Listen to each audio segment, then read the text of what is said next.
Hora de entrevista importante aqui no 360. Nós vamos conversar ao vivo com o ministro das Relações Institucionais, Alexandre Padilha. Ministro, muito boa tarde. É um prazer receber o senhor aqui no 360. Ao lado do ministro, a nossa analista de política, nossos olhos e ouvidos em Brasília, Jussara Soares. Jussara, querida, você está aí do lado do ministro? Começa a entrevista para mim. Boa tarde, ministro. Obrigada pela entrevista. Vamos começar a falar das comissões. Ontem, o PL de Jair Bolsonaro conseguiu emplacar nomes bem radicais em algumas comissões estratégicas. Como que isso impacta na articulação do governo e se houve uma falha ao permitir que isso acontecesse, né? Jussara, as comissões, é importante que todo mundo saiba, quem nos acompanha, ela é uma definição em função do tamanho das bancadas, tem uma ordem de pedida. Nada pode mudar essa ordem, então não tem nenhuma falha dos membros ali, do líder do governo, porque tem uma ordem pré-definida e aí cada bancada escolhe os seus membros, né? Cada bancada partidária mostra com qual cara quer aparecer em determinado tema. Por exemplo, eu tenho muito orgulho da bancada do PT, eu sou deputado federal, estou licenciado para ser ministro. A minha bancada do PT, por exemplo, indicou para a Comissão de Saúde um ex-secretário de saúde, um profissional de saúde, conhece a área. A bancada do partido do ex-presidente Bolsonaro resolveu indicar esse deputado, Nicolas. Cada um mostra a cara que quer aparecer. Eu só quero dizer uma coisa sobre isso, né? Em relação à possível atuação desse deputado, Nicolas, na presidência da Comissão de Educação. Hoje, ele é presidente do celular dele e do mandato dele. A partir de agora, ele vai ser presidente de um colegiado, de uma comissão de educação, que não é ser presidente do seu celular ou só do seu mandato. E eu torço para que ele compreenda isso e possa trabalhar enquanto colegiado nessa comissão para manter o alto nível que sempre teve a Comissão de Educação da Câmara. Eu, como deputado federal, reeleito, estou licenciado, para mim seria muito ruim a Comissão de Educação ser transformada num palco de lacração. A minha expectativa, e eu torço para isso, que ele compreenda que a partir de agora ele não é mais só presidente do celular dele, do mandato dele, é presidente de um colegiado que tem uma história, a Comissão de Educação, que tem que ter respeito entre os parlamentares, respeito no debate para a boa condução. Eu sou deputado, eu já vi comissões importantes da Câmara se desmoralizarem porque determinados presidentes ou presidentas, ao conduzir, resolveram transformar aquilo num palco de lacração. Já vi várias delas acontecer isso. Espero que não aconteça isso na Comissão de Educação. Em relação às demais comissões, faz parte. Assim, você tem uma chamada que é feita pelos partidos. Por exemplo, ano passado, o PT presidia a CCJ, que é uma comissão muito importante, Comissão de Justiça, mas não presidia a Comissão de Fiscalização e Controle, o que fazia com que várias vezes era o PL que presidia, ministros eram convocados de forma injusta, tentavam transformar aquilo lá num palco de questionamento ao governo. Aí você exerce a maioria na comissão, né? Porque é importante as pessoas saberem, o presidente não é dono de tudo na comissão, ele tem vices, ele tem que votar, tem que aprovar, então tem o exercício de uma maioria na comissão. Então, eu acho que o governo, a bancada do governo, dos vários partidos, de fato, assume algumas comissões que são muito importantes para o governo. Por exemplo, a Comissão da Saúde, que tem o maior volume de recursos que ela vai direcionar, então ela pode direcionar esses recursos para os programas que a ministra Anísia Trindade está liderando, né? Mais especialidades, redução de filas de cirurgia, reforçar o Mais Médicos. Hoje foi lançado o PAC Seleções, investimentos mais de 4 bilhões de reais só para a construção de novas unidades de saúde em todo o país. Todos os estados receberam uma obra do PAC Seleções na área da saúde, né? Então, o PT assume essa comissão que é muito importante. Só para terminar, assume essa comissão muito importante. A deputada Elcione Barbalho deve ser a presidenta da Comissão do Meio Ambiente, que é uma agenda muito importante também. Fiscalização e controle, o PT assume. Você tem no turismo, o PSD, Minas Energia, que é uma comissão muito importante, tem que debater como que a gente reduz o preço da tarifa de energia, o PSD indicando um aliado. Então, ela reflete ali a composição da Câmara. Se ano passado a gente soube lidar bem com a composição que tinha, com fiscalização e controle, com outras comissões, também vamos saber lidar muito bem esse ano com a Câmara. Eu acho que não vai trazer dificuldades para as votações das agendas prioritárias do governo. Ministro, está começando hoje a janela partidária. Eu queria saber o que o senhor espera. Se a base do governo deve crescer, deve diminuir e essa muito provável ida do governador de São Paulo, Tarcísio de Freitas. O senhor está me ouvindo bem, ministro? O senhor me ouve bem? Estou ouvindo, estou conseguindo ouvir. Maravilha. Está começando hoje a janela partidária. Eu queria saber o que o senhor espera. Se a base do governo deve engrossar ou deve diminuir. E se a provável ida do governador de São Paulo, Tarcísio de Freitas, para o PL, qual é o impacto dela para o governo? Ela deixa os republicanos mais próximo do governo ou ela é ruim para o governo? Não, Raquel, eu acho que não tem impacto nenhum. O governador de São Paulo toma a decisão que queira, no partido que ele se sente mais confortável. O Partido Republicanos, mesmo com a presença do governador de São Paulo, já tem sido um grande colaborador na agenda do governo. No ano passado, nós tivemos um ano muito bem sucedido, apesar de todas as dificuldades, negociações. Eu estou acostumado nesse cargo aqui, sempre foi um espaço de mediação, mas o governo, no ano passado, foi o ano onde o governo mais aprovou projetos de sua iniciativa da história. Nenhum governo, no seu primeiro ano, aprovou tantos projetos de sua iniciativa como o primeiro ano, o terceiro ano do governo do presidente Lula. Quem estava próximo disso era o primeiro ano do primeiro governo do presidente Lula. Então, aprovamos mais do que toda a história, com todas as dificuldades. E com republicanos ajudando muito.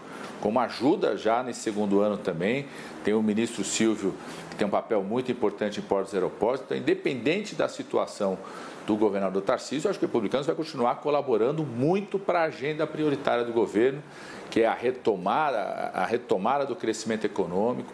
Nós tivemos um PIB no ano passado que surpreendeu a todos, nós sempre fomos otimistas, muita gente achava que ia ser menor que 1 o PIB, ultrapassou todas as expectativas pessimistas, mas nós queremos consolidar esse crescimento. O Brasil voltou a retomar investimentos. Ontem mesmo o presidente Lula recebeu aqui uma importante indústria automobilística, quando junta todo o investimento novo da indústria automobilística, dá mais de 100 bilhões de reais.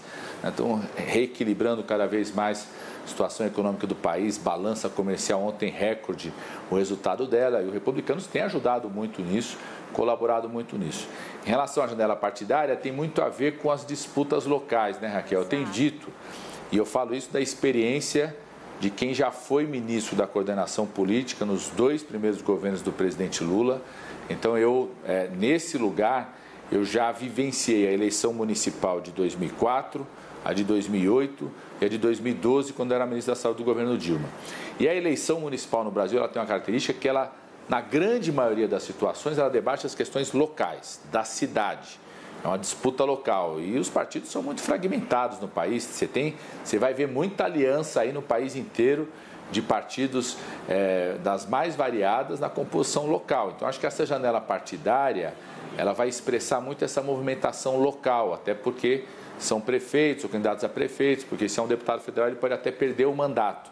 Então, acho que ela vai influenciar muito na movimentação local, nas disputas locais, embora tenha algumas disputas municipais, eu concordo que são disputas polarizadas. Por exemplo, a cidade de São Paulo vai ter uma polarização entre a cara do Lula, que é a candidatura do Guilherme Boulos, e aquele que subiu na Avenida Paulista junto com o ex-presidente Bolsonaro. Então vai ter uma disputa polarizada em São Paulo, acredito que vai ter uma disputa polarizada no Rio de Janeiro, o Eduardo Paes representando essa frente ampla para derrotar a candidatura a mais ligada ao ex-presidente da República. Então, algumas cidades, eu acho que essa disputa vai ser nacional, mas na grande maioria delas a disputa tem uma característica local. Ministro, Pedro Venceslau tem uma pergunta para o senhor. Ministro, eu vi que o governo não quer se envolver nesse debate sobre a PEC das drogas no Senado, não existe uma posição tomada.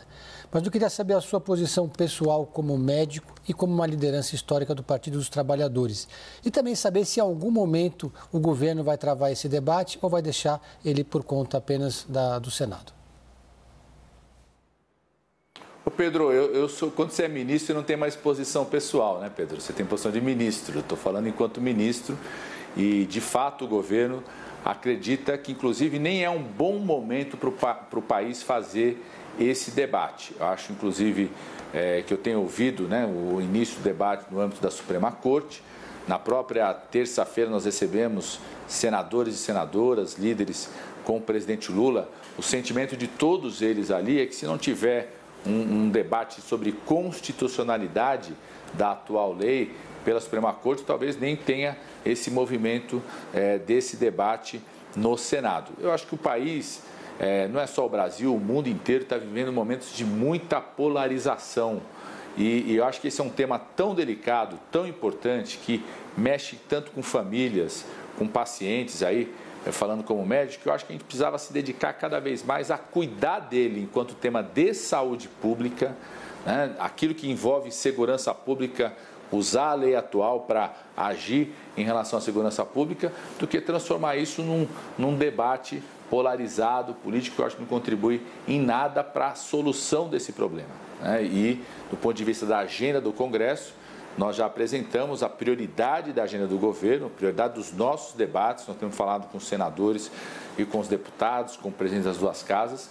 Está na agenda de consolidar o esforço da saúde das contas públicas, do equilíbrio econômico do país, aquilo que dá garantia para que a gente possa continuar esse ciclo de crescimento econômico que nós já começamos em 2023, e alguns eixos prioritários de projetos que já estão na Câmara e no Senado, que nós chamamos dessa agenda União e Reconstrução. Um dos eixos são os projetos da transição ecológica, que envolve aí mercado de carbono, regulação das eólicas offshore, combustível do futuro, está na pauta da Câmara, o mercado de carbono já voltou para o Senado. Então, são projetos prioritários para nós. Isso consolida uma grande oportunidade para o Brasil ser um dos líderes no debate da transição ecológica, atrair mais investimentos. O Brasil já trouxe investimentos no ano passado, a gente pode atrair muito mais investimentos relacionados à transição ecológica. Uma parte importante dos investimentos da indústria automobilística, que eu falei aqui, mais de 100 bi,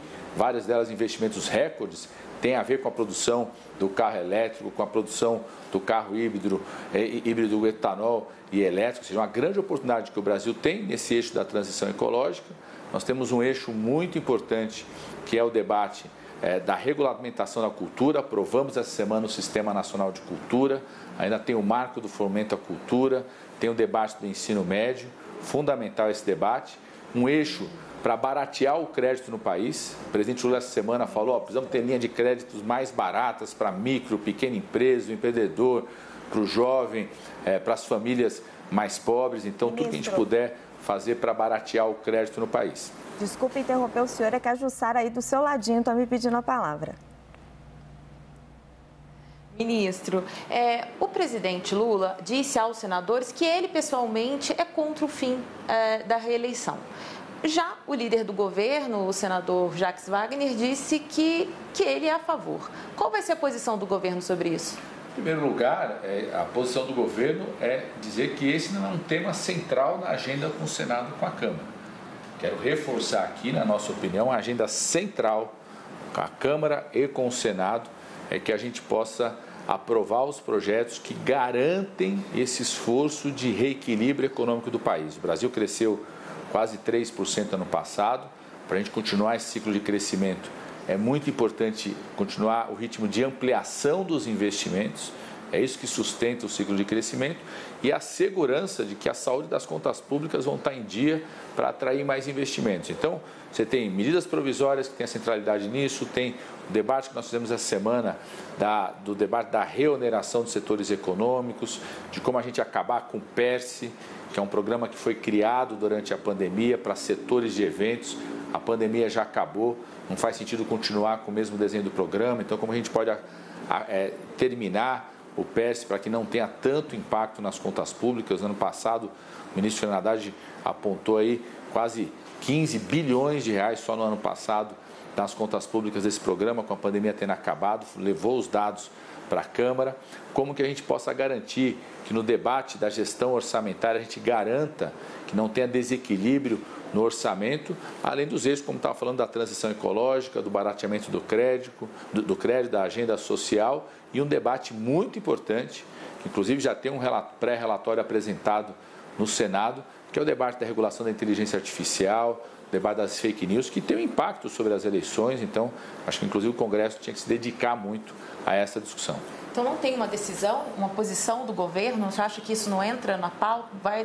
Essa pauta não vai avançar esse ano? Não, ela pode avançar como uma iniciativa do Senado. E o debate lá no Senado, inclusive, está com posições bem diferentes. O presidente Lula declarou para os senadores uma posição pessoal dele.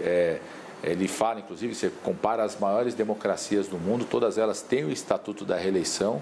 Se a gente precisa se preocupar com isso da reeleição, é como tomar medidas para impedir, por exemplo, o que o presidente Bolsonaro fez no ano passado, né, que fez uma verdadeira operação boca de urna na véspera das eleições, queimando o orçamento fiscal do país, impactando no déficit fiscal do país, jogando para o primeiro ano do nosso governo um calote que nós tivemos que pagar por uma operação para a eleição. Então, eu acho que tem que se debruçar, inclusive, para discutir que mecanismos você impedir situações como essa, como aprimorar essas situações.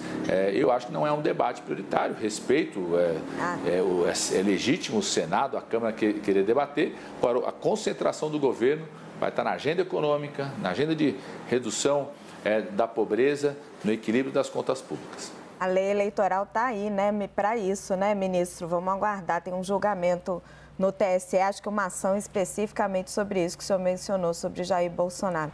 Ministro Alexandre Padilha, nós agradecemos demais a sua presença aqui no 360, Jussara, eu, Pedro, Clarissa, que infelizmente não conseguiu perguntar, vai ficar para uma próxima.